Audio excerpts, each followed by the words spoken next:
Hello everyone, स्वागत है आप सभी का India's largest learning platform Unacademy के ऊपर दोस्तों। तो बात करेंगे दोस्तों, एक छोटी सी वीडियो रहेगी आपके लिए 2 to 3 मिनट्स की।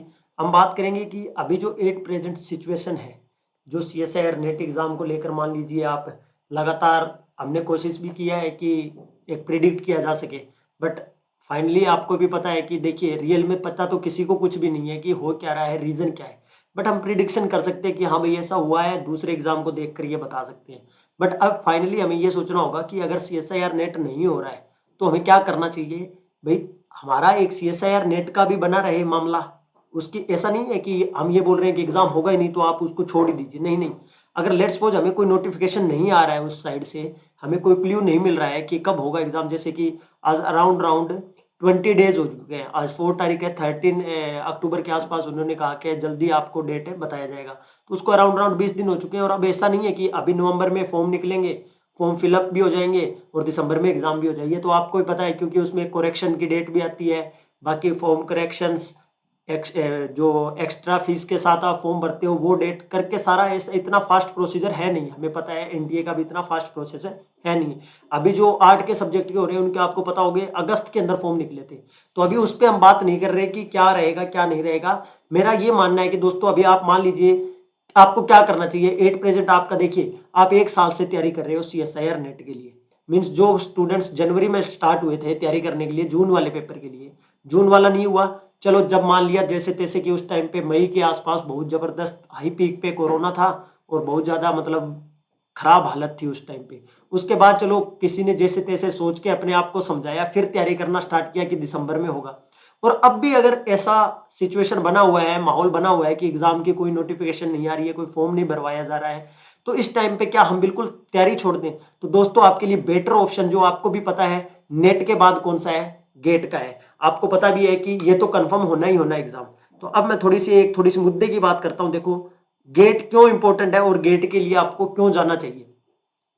फॉर्म वगैरह सबने भरा होगा, इसके बारे में मैं डिस्कस नहीं करूँगा। ये आपको सिर्फ़ इसीलिए देख लेके आया हूँ इसको कि यहाँ जो एग्ज़ाम की डेट है, एग्ज़ामिनेशन डेट को अगर आप देखते हो तो फरवरी का है, टेंटेटिव डेट है वैसे तो ये अभी तक, ठीक है? फरवरी के अंदर। आपको ये तो कन्फर्म है कि गेट तो होगा साहब, गेट तो कन्फर्म होगा। तो अब मान लीजिए कोई नेट की तैयारी कर रहा होगा, तो आपको भी ये तो पता है कि अगर सीएसआईआर नेट और गेट में मैं कंपैरिज़न करूँ, नेट और गेट एग्ज़ाम में कंपैरिज़न करूँ, लेट्स सपोज़ मैं केमिस्ट्री के लिए बात कर लेता हूँ कि नेट और गेट। तो आपको पता है कि दोस्तों अगर नेट और गेट में अगर हम बात करें, तो नेट जो गेट के कंपैरिज़न में ईज़ी है। ईज़ी होने का कारण क्या है? यहाँ नंबर ऑफ चॉइस ज़्यादा होती है अपने पास। नंबर ऑफ चॉइस, यहाँ आपके पास नंबर ऑफ क्वेश्चंस ज़्यादा होते हैं, ठीक है? कैलकुलेशन का पार्ट इतना नहीं आता नेट के अंदर जितना गेट में आता है। क्लियर है? तो अगर आप इसको फोकस करते हो अभी, लेट्स सपोज आप इसको टारगेट करते हो, गेट को टारगेट करते हो, थोड़ा-सा न्यूमेरिकल पोर्शन पे ध्यान देते हो, एनईटी टाइप के क्वेश्चंस पे ध्यान देते हो, कैलकुलेटर का जो इतना वर्क आता है, थोड़ा न्यूमेरिकल पोर्शन को और डीप कैलकुलेशन वाले क्वेश्चन करते हो। बाकी देखिए कोऑर्डिनेशन है, बायो इनऑर्गेनिक है, ऑर्गेनोमेटालिक्स केमिस्ट्री, ये तो सारे जैसे नॉर्मल टॉपिक नेट में आते हैं वैसे गेट में आते हैं, ठीक है? कुछ थोड़ा-सा एडवांस पोर्शन आपको करना होता है, जनरल एप्टीट्यूड भी आपको थोड़ा-सा लेके चलना होता है गेट के लिए। तो ये चीजें देखिए, आप इसके लिए आप एक टाइम के लिए आप जो पार्ट ए है उसको स्किप कर सकते हो। गेट के लिए आप पार्ट ए को स्किप नहीं कर सकते, मतलब जनरल एप्टीट्यूड का सेक्शन जो है उसको स्किप नहीं कर सकते आप, अगर आपको अच्छा रैंक लेके आना है तो। कंफर्म है ये तो। आपको इंग्लिश भी थोड़ा पढ़ना होगा, थोड़ा मैथमेटिकल रीजनिंग इस टाइप का क्वेश्चन भी आपको करना होगा। तो मैं ये कहता हूं कि अभी आप डीमोटिवेट ना हो कि हमारा सर एग्जाम नहीं हो रहा, हम क्या पढ़े, बस रिवीजन करते रहो ना। अभी तुम्हारे सामने अपॉर्चुनिटी है क्या, गेट की है नहीं क्या? अब देखो किसी को पीएचडी करना है, लेट्स सपोज कोई कहता है कि मैं जेआरएफ निकाल के सर पीएचडी करना चाहता हूं, आप बढ़िया रैंक ले आइए, क्वालिफाई कीजिए, आपको आईआईटीज में पीएचडी का मौका मिलेगा, मिलेगा कि नहीं मिलेगा? ठीक है। अच्छा एक बात है कि हमें सर असिस्टेंट प्रोफेसर के लिए ही करना है, तो असिस्टेंट प्रोफेसर का अभी एट प्रेजेंट स्टेट वाइज चलो वैकेंसीज आ रही है, वो बात एक अलग है कि किसी स्टेट में आ रही है।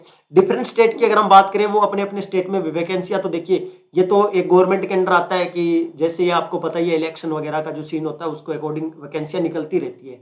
तो इसका तो ये एक आपको ये तो मान के चल सकते हैं कि हाँ सर असिस्टेंट प्रोफेसर के लिए नेट ज़्यादा डोमिनेटिंग है।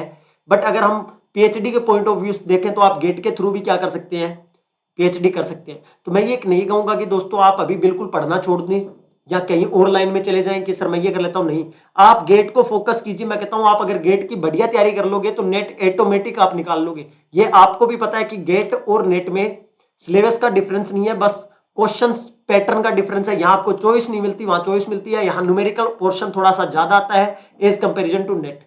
कैलकुलेशन की बात आए तो यहाँ डायरेक्ट फॉर्मूला बेस्ड क्वेश्चन आ जाता है, यहाँ थोड़ा सा आपसे यूनिट कन्वर्जन के अंदर फंसाने की कोशिश करता है। तो ऐसा नहीं है कि आप गेट की तैयारी करोगे तो आपका नेट नहीं निकलेगा, ये बिल्कुल नहीं है। तो आप, मैं ये कहता हूं कि आप टारगेट करके चलिए कि मैं गेट की तैयारी कर रहा हूं। अब आपके मन में ऐसा होना चाहिए कि मैं गेट के लिए कर रहा हूं, मुझे रैंक अच्छा लेके आना है। और एक बात और देखिए, अगर पीएचडी नहीं, नेट के बेस पे तो आप नेट क्लियर करते हो, मान लीजिए आपको जॉब एक टाइम के लिए करते ही नहीं मिलती है। यहां आप अगर बढ़िया रैंक कर जाते हो, रैंक एकदम फर्स्ट क्लास रैंक ले जाते हो, तो आपको पता है कि यहां चांसेस बनते हैं जॉब के, क्लियर है ना। और बढ़िया जो मिलती है, ए ग्रेड जो मिलती है दोस्तों, ठीक है। तो मैं यही कहूंगा ज्यादा टाइम आपका ना लेते हुए कि दोस्तों अभी थोड़ा सा पॉसिबल, आपको भी पता है, देखिए अभी नवंबर का 4 दिन आ चुका है, तो चांसेस कम है। ऐसा नहीं कह सकते कि हाँ भाई दिसंबर में होगा, ये हो सकता है क्या पता जनवरी में आपका एग्जाम हो भी जाए नेट का, ऐसा नहीं है। तो उस टाइम पे आपको डबल बेनिफिट होगा। अगर जनवरी में एग्जाम हो जाता है तो फरवरी में आपका क्या डेट है, गेट का भी है। तो दोनों की तैयारी जब पैरेलल चलेगी, देखिए टॉपिक सेम है दोस्तों। मैं तो कहता हूं आप गेट की तैयारी कर रहे हो, सेम टॉपिक है, इसके भी क्वेश्चन लगाओ, इसके भी क्वेश्चन लगाओ, तैयारी को रेगुलर रखो। जो इस टाइम पे छोड़ देगा और फिर एकदम से एग्जाम आएगा ना, फिर दिक्कत होगा आपको ही। तो मैं ये कहता हूं कि अभी नहीं हो रहा तो हम भी कुछ नहीं कर सकते ना आप कुछ कर सकते, ठीक है। हम सिर्फ वेट एंड वॉच की स्थिति में, और अपने आप को तैयार करो कि जब भी एग्जाम होता है हमारा एग्जाम क्लियर होना चाहिए सर। हमें ये नहीं है कि अगले 6 महीने फिर, अब मान लीजिए एग्जाम हम जल्दी करें, सर हमारा एग्जाम हो जाए, एग्जाम हो जाए, और मान लीजिए एग्जाम हो गया और क्लियर नहीं होता, तो फिर अपने 6 महीने और खराब है, ठीक है दोस्तों। तो थैंक यू सो मच। मेरा एक ही कहना है, आप गेट के लिए फोकस कीजिए, पैरेलल में नेट को चला के रखिए। गेट के लिए थ्योरी पढ़ रहे हो, उसी के क्वेश्चन अगर सेम टॉपिक है तो गेट के भी क्वेश्चन लगाइए, नेट का भी क्वेश्चन लगाइए, और हो सके तो आईआईटी जेम के भी क्वेश्चन लगाइएगा। Thank you so much.